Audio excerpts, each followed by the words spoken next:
Venous leg ulcers account for up to 60% of all leg ulcers, and its number one underlying cause, chronic venous insufficiency, affects 10 to 35% of all adults in the United States, with women being more commonly affected. Up to 3% of adults in the U.S. will experience a venous leg ulcer, or VLU, in their lifetime, and up to 70% of them may experience a recurrent ulcer within 12 months. In this Smith & Nephew video, we're going to look at how to identify a venous leg ulcer and what causes them, how to assess and treat a VLU, and lastly, how to prevent one from developing. Let's get started. How do we identify a venous leg ulcer? VLUs are found on the lower leg, typically above the ankle, and are caused by poor blood flow in the veins, often due to chronic venous insufficiency or CVI. They typically have an irregular shape and are reddish or brownish in color. The surrounding skin may be discolored, thickened, or inflamed. They are accompanied by common symptoms like varicose veins, itching, or swelling, and often leave a heavy feeling in the leg. These ulcers are often caused by sustained venous hypertension, which is when the veins have a difficulty moving blood back to the heart. This causes increased pressure in the veins and ultimately leads to ulceration. This is most commonly caused by CVI, which is when the valves in the veins do not work properly, allowing the blood to pool in the veins. Now let's take a look at how a VLU forms. Stage 1. Dysfunction in valves or vein walls. The problem starts when valves in the veins do not close properly, or the venous walls lose their elasticity, causing blood to pool and varicose veins to form. Step 2. Increased venous pressure. Since the blood is not effectively returned to the heart, this causes increased pressure and eventually fluids and blood cells leak from the veins into the surrounding tissue. Stage 3. Skin changes. The increased pressure and fluid leakage lead to changes in the skin, including a reddish or brownish discoloration and thickening. This skin is much more prone to damage and can give the leg that inverted champagne bottle look. Stage 4. Wound formation. At this stage, even minor trauma can cause an ulcer to form, and the areas of leaked fluids give the VLU its irregular shape. And stage 5. Ulcer progression. Without appropriate treatment, the ulcer can continue to enlarge and may become more painful. And the surrounding skin may become more discolored and swollen due to a continual cycle of venous insufficiency. This progression shows you how a VLU can have such a high recurrence rate, and why treating the underlying venous issues are key to breaking this cycle. Your first task when you see a venous leg ulcer is to make sure that it really is a VLU, as there are several other ulcers that can look similar. Duplex ultrasound is the current standard of care in confirming if a patient has chronic venous insufficiency, and if that is what has caused their ulcer. But there are some early signs that can tell you if this is the case. Look for these indicators: a shallow, irregular shape, edema and swelling, reddish or brownish skin near and around the wound, induration, a toughening or thickening of the skin, itchy or flaky eczematous skin, leg pain, especially after prolonged standing, and a heavy feeling in the leg. If you see these signs, schedule your patient for imaging with duplex ultrasound to confirm CVI.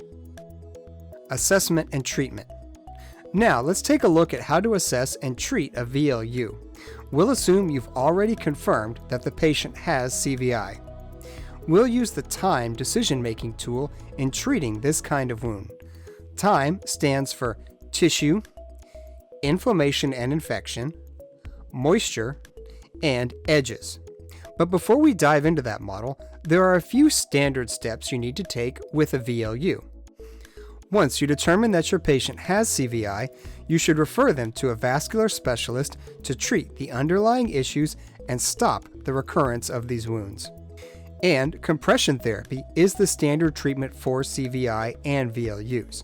But before you apply this therapy, you need to rule out any arterial issues like peripheral arterial disease. Approximately 20% of patients with VLUs also have arterial issues, and applying compression therapy to these patients could have catastrophic effects.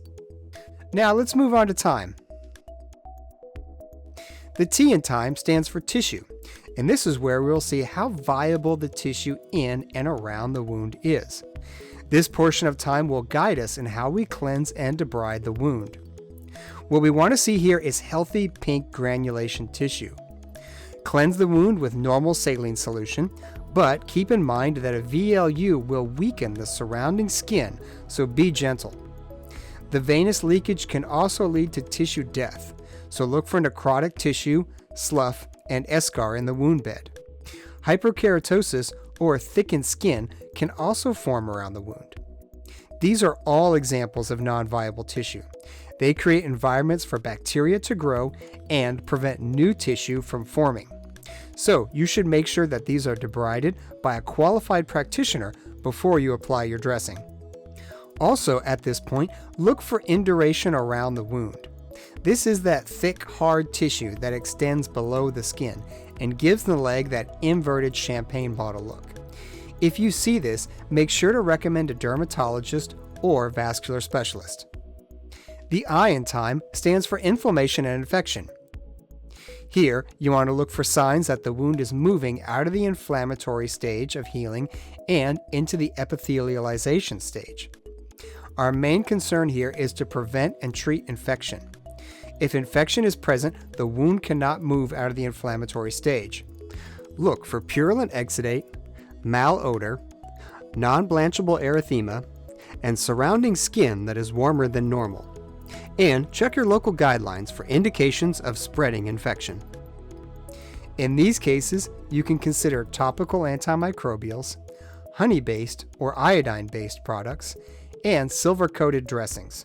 You can also consider systemic antibiotics if the infection is spreading, but make sure that you use good antibiotic stewardship. The M in time stands for moisture. Wounds need a moist environment to heal, and this is where we want to ensure that we strike the right balance of moisture, not too little and not too much. What you find here will determine the type of dressing you'll use. If you find a wound that is too dry, consider applying hydrogel to the wound bed and use a semi-permeable film dressing.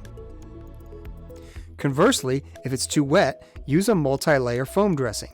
These dressings pull exudate away from the wound and lock it into a top layer.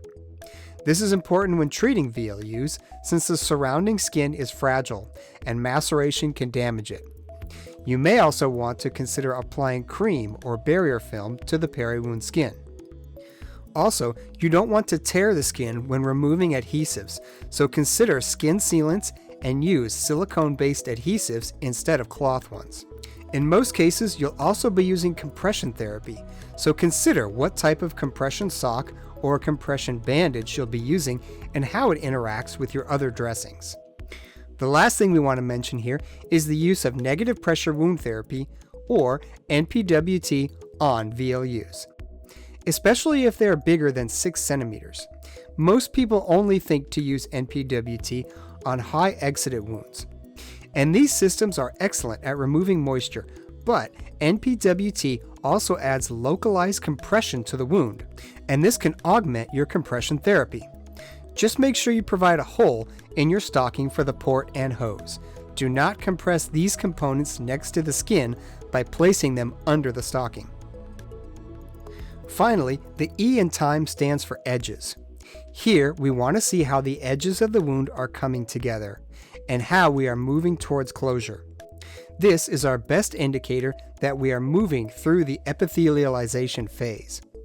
We've already mentioned hyperkeratonic tissue, and when you're assessing the wound edges, make sure that this type of tissue is not creating a rolled edge, as this will keep the edges from migrating across the wound bed.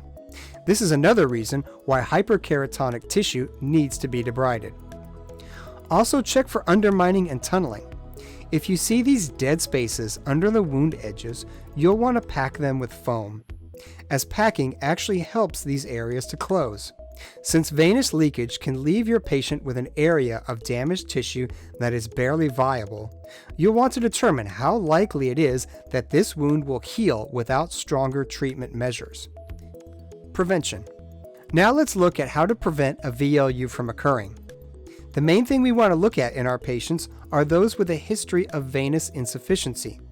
But other risk factors include increasing age, such as 55 or older, obesity, immobility, varicose veins, a history of deep vein thrombosis, DVT, or leg injury, female sex, and pregnancy. There are several things people with CVI can do to reduce their risk of getting a VLU. First, early treatment of underlying CVI and varicose veins is critical.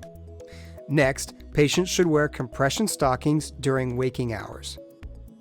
They should adopt a good skincare regime to reduce the effects of induration. And they should also be aware that working their calves returns blood to the heart. So regular exercise like walking and avoiding sitting or standing in place for too long can help mitigate CVI. When they are sitting, it is extremely important that they raise their legs to prevent venous reflux. They should also maintain ideal body weight and stop smoking, as this reduces the amount of oxygen that gets to the skin. This wraps up our Smith & Nephew presentation on VLUs. Today, we looked at how to identify a venous leg ulcer and what causes them, how to assess and treat a VLU, and lastly, how to prevent one from developing. I hope this will guide you in creating better outcomes and a better quality of life for your patients. And make sure to check out our other titles on Smith & Nephew Academy Online. Thanks for watching.